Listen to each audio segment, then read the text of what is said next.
అమ్మ పేరు యశోద. ఊరిలో ఆమెను ఎవరూ అమ్మా అని తప్ప ఇంకేమీ పిలవరు. భర్త చనిపోయిన రోజునుంచి ఆమె జీవితానికి రంగులన్నీ పోయాయి. చేతిలో మిగిలింది ఒక్కటే, చిన్న కొడుకు నాని.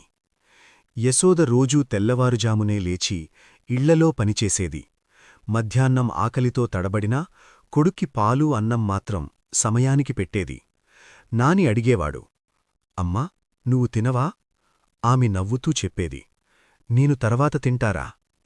ఆ తర్వాత ఎప్పుడూ రాలేదు.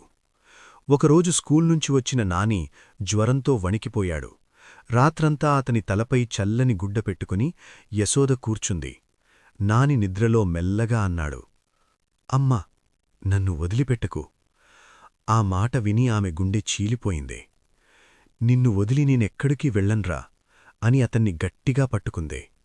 డబ్బులేక ఆస్పత్రి బయట నేలపై కూర్చుని దేవుడిని మొదటిసారి అడిగింది, నాకేమీ వద్దు, నా బిడ్డను తీసుకోకు.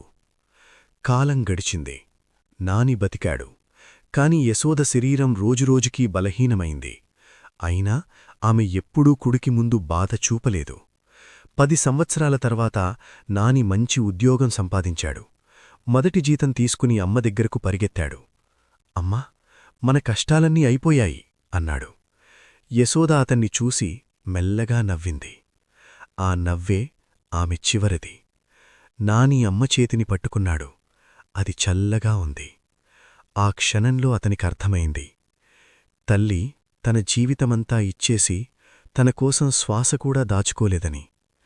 అమ్మలేని ఆ ఇంట్లో ఆ రోజునుంచి నాని ప్రతి విజయానికి కన్నీళ్లే పూలమాల.